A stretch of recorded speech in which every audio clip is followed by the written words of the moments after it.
Great. Hello, and welcome to our first of our Mentality Mondays conversation series. My name is Anthony Ciliberto. I'm one of the co-leads for the Mentality Project, and also the Assistant Director for Fraternity Sorority Programs here. And I like my colleagues to introduce themselves. So Chelsea, if you want to introduce yourself, that'd be great. Hi everyone, my name is Chelsea Hill. I use she and they pronouns. I work over in the Well for Health Promotion at Tulane, and I'm a health promotion specialist, and I implement sexual health, sexual violence, and men's engagement initiatives on campus. Hey everybody, I'm Magnus Dallier, he, him, his pronouns. I am a peer health educator in the Well, and I'm the Mentality Project coordinator. I'm focusing on men's engagement, healthy masculinity programming, and also a little bit of sexual violence prevention and sexual health work. And I'm a senior from Washington, D.C., studying psychology as well. Awesome. Thank you both. Just a little bit more about what Mentality Mondays are and the Mentality Project. So Mentality Mondays are a conversation series where we will bring in guests from both the campus and external colleagues to talk about how healthy masculinity or unhealthy masculinity shows up in our lives and the experiences that we have, specifically around sexual violence prevention and healthy relationships. The Mentality Project was originally started as a way to create conversations on campus with students around these topics. And the original idea came from our climate survey just a few years ago, where we saw very high at-risk numbers for sexual violence on our campus. So we want to start these conversations within different groups, specifically with the fraternity sorority life community, as well as partnering with the Well and the outreach that they do. So if Chelsea or Magnus, you want to talk about how your role is impacted with the Mentality Project and what y'all do with the project, that would be great. I'll go ahead and start. So as far as my role, as I mentioned earlier, I essentially do sexual violence prevention work on campus. And so that is essentially a piece of healthy masculinity work. So I guess my connection, and just for full disclaimer, I just joined the Tulane community in March, and our semester ended a little early, so now we're back in fall, and this is like my real opportunity, actually working really closely with both Magnus and Anthony. But essentially, I hope that my connection is to help Tulane identify and apply skills to address the links between unhealthy masculinity and masculine privilege, mental health, sexual and domestic violence. And I'm really just here for being a part of and or leading uncomfortable conversations that masculine identified folks don't feel vulnerable to speak on or think deeper about. So that's what I'm hoping overall to bring to the Mentality Project. But I'm also, as far as Mentality Mondays, I'm really excited to interview our various faculty that we have lined up for y'all, and also other guest speakers that we're going to be bringing to talk about the healthy masculinity work that they do. So I'm really excited to be a part of it, and I can totally talk about my background a little bit later on how I was led to this point. But that's my connection overall with the Mentality Project. On a similar note, I connect to it in many ways because being a student here, I live as a masculine identified individual, and I see and interact with a lot of masculine identified individuals who would benefit, I think, and myself included, from more conversations, like Chelsea said, that are uncomfortable. And I want to take charge in leading that as best as I can, because I see a lot of opportunity for growth towards a more positive side of things, looking more towards healthy masculinity as opposed to just unhealthy or sometimes called toxic masculinity. And I see a lot of opportunity for that within the Greek community that I'm also a part of. So some of the things that I'm doing are Mentality Project programming creation, as well as evaluation of some of the content that we're working with, and just trying to facilitate more conversations on campus, which unfortunately is a little restricted given the online nature of things at the moment. However, last year we had some excellent lunch and learns where we engaged with a bunch of students that really had very little exposure to this type of content. And it was pretty inspiring just to see that people really are starting to think about things that they haven't noticed or taken for granted throughout their life and in society around us.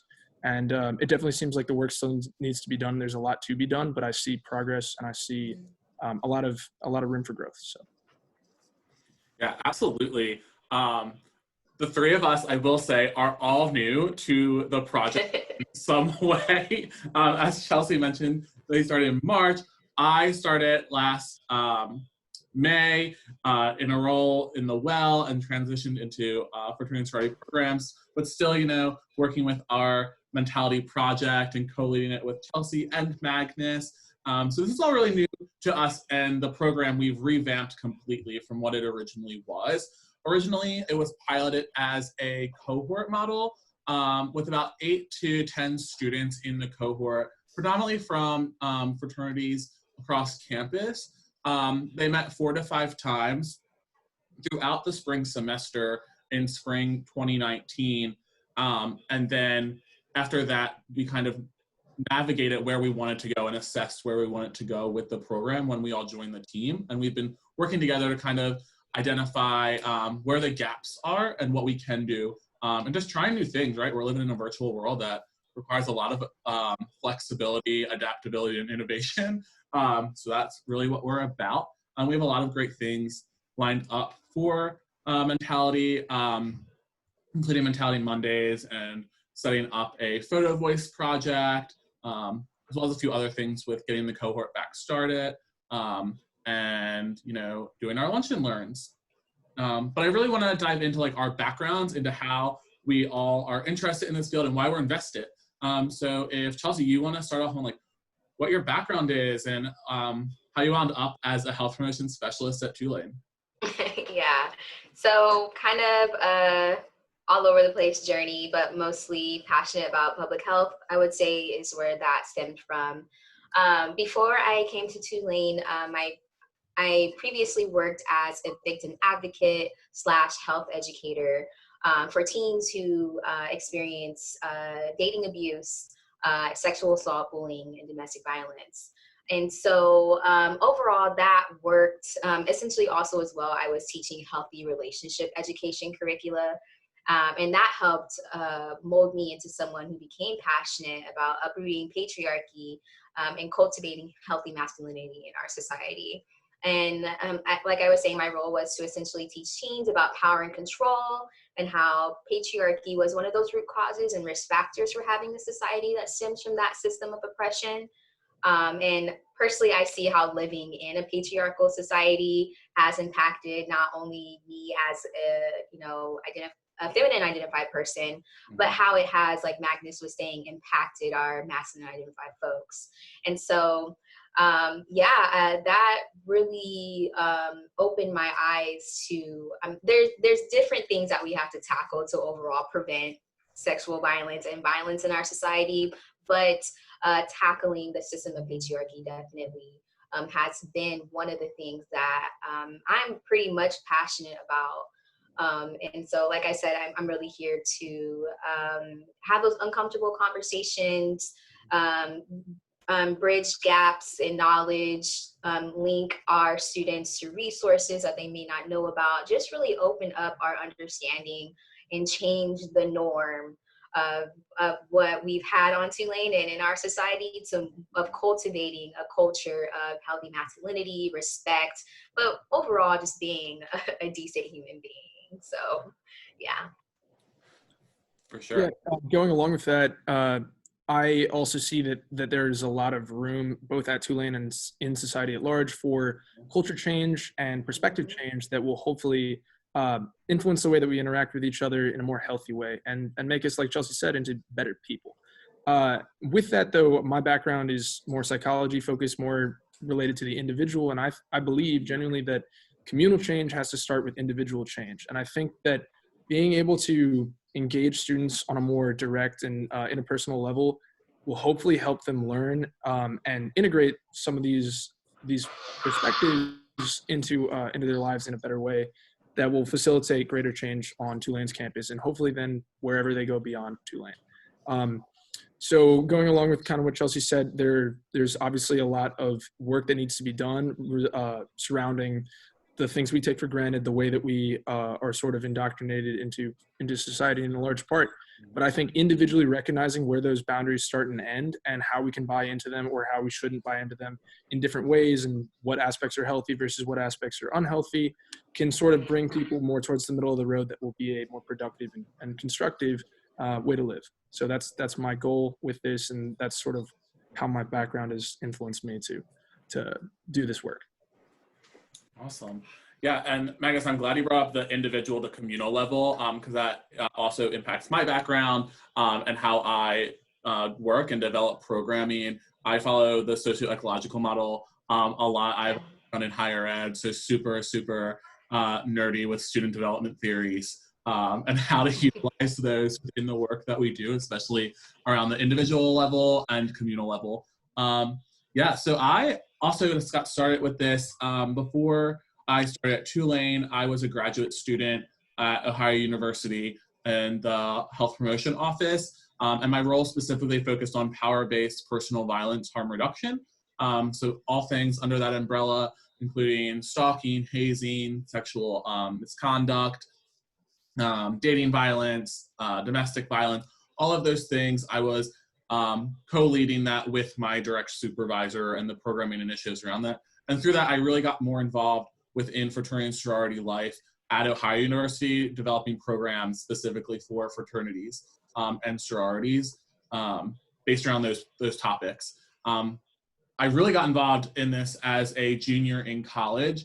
I had quite a few friends disclose to me about their experiences with sexual misconduct, and I really wanted to start having the conversations within my own chapter, and then it turned into a larger conversation with our fraternity and sorority life community, and we started the It's On Us campaign at our university, and it was really great to see how it's blossomed and how it continues to go, and the conversations are still happening organically within all different kinds of student organizations. But that led me to working at the Well here in Tulane, and then transitioning into as the assistant director for fraternity and sorority programs, really focusing on health and wellness initiatives for our entire population within fraternity and sorority life.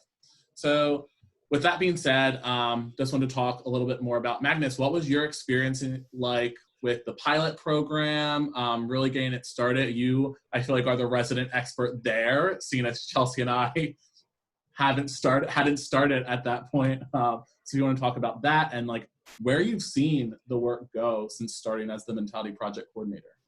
Yeah, absolutely.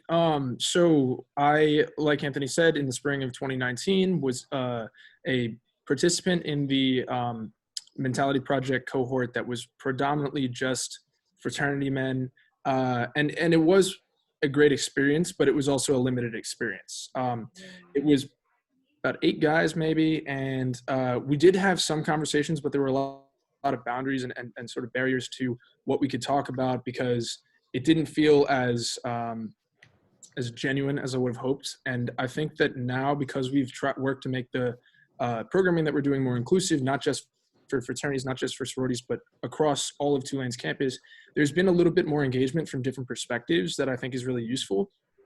Not to mention the fact that the cohort was just one isolated thing. Like Anthony said, we only met 4 to 5 times throughout the semester. And while that was constructive, that's maybe 10 hours total that we actually spent interacting and talking about these issues.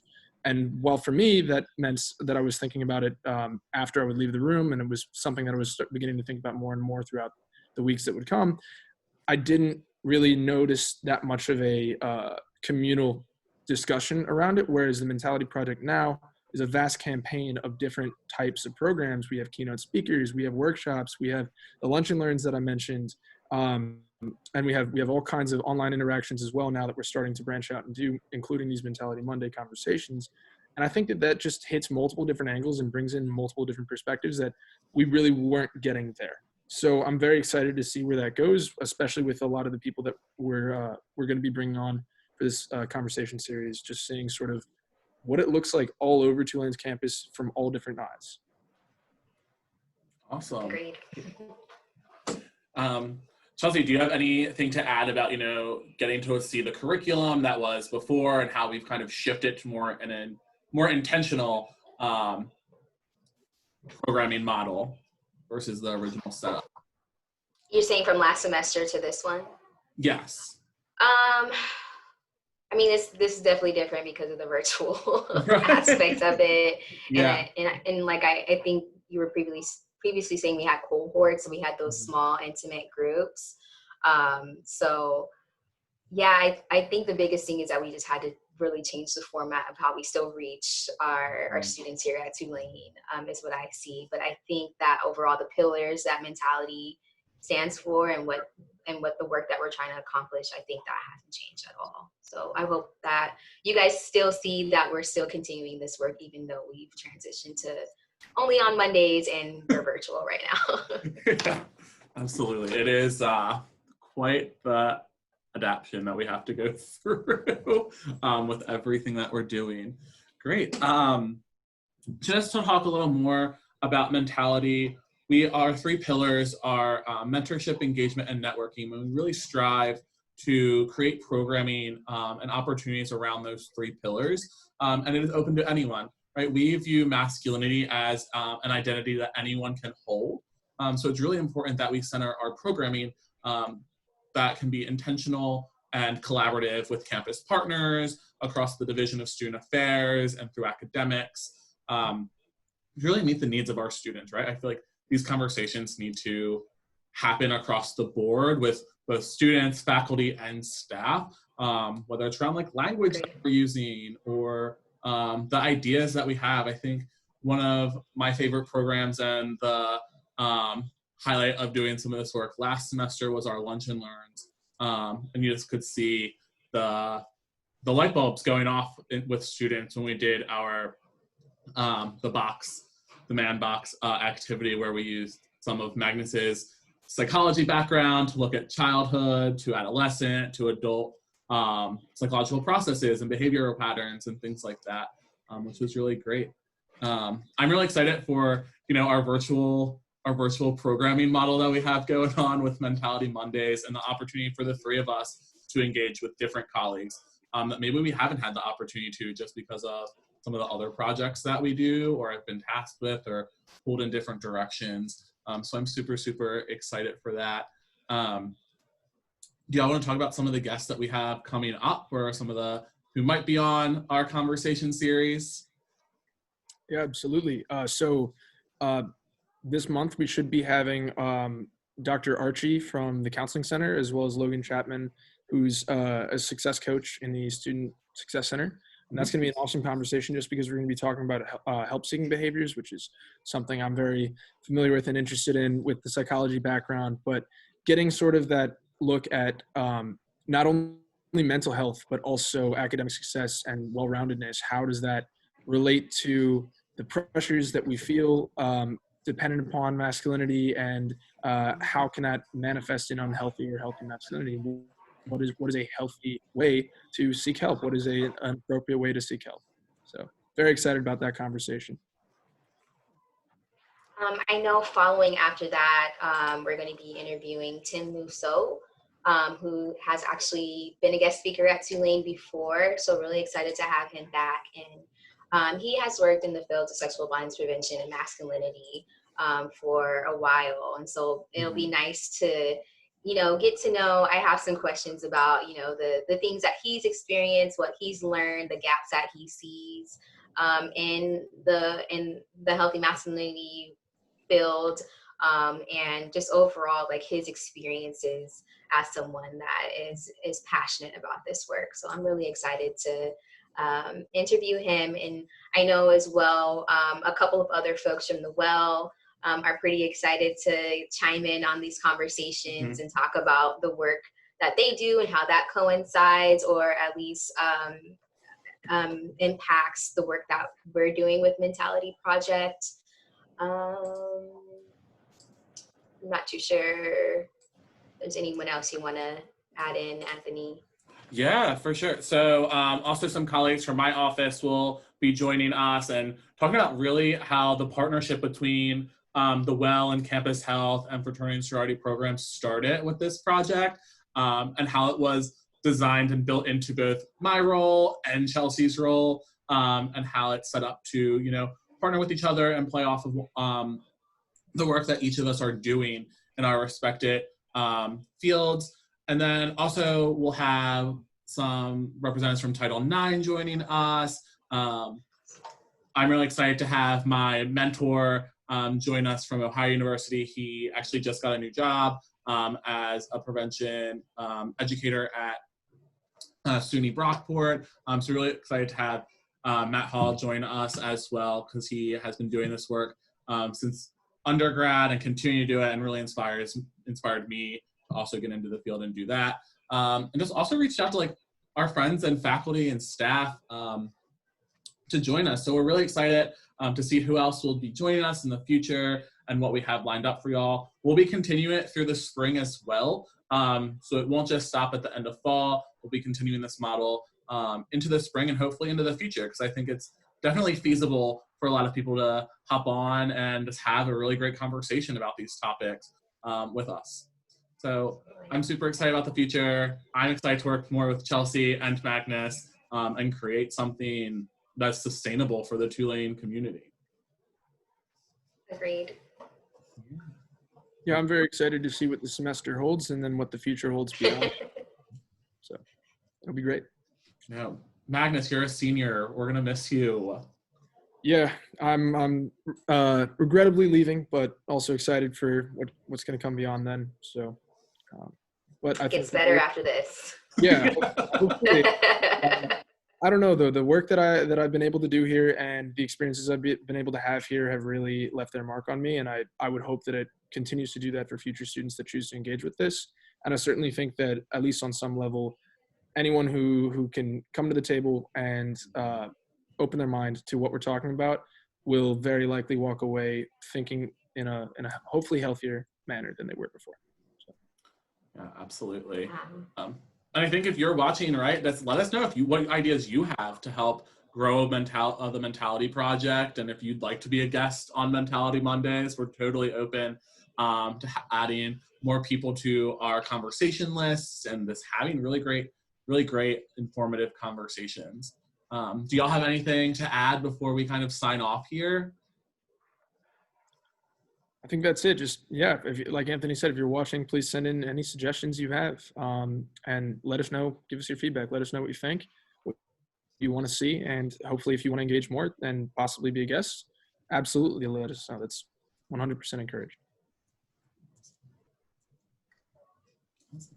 Well, with that, I think our first Mentality Monday conversation is a wrap, and we are really excited to continue them, and you will see Chelsea, Magnus, and I throughout the semester in different pairs, kind of having the conversations with our guests. So we're super excited, and we hope that you stay tuned in to watch what's to come.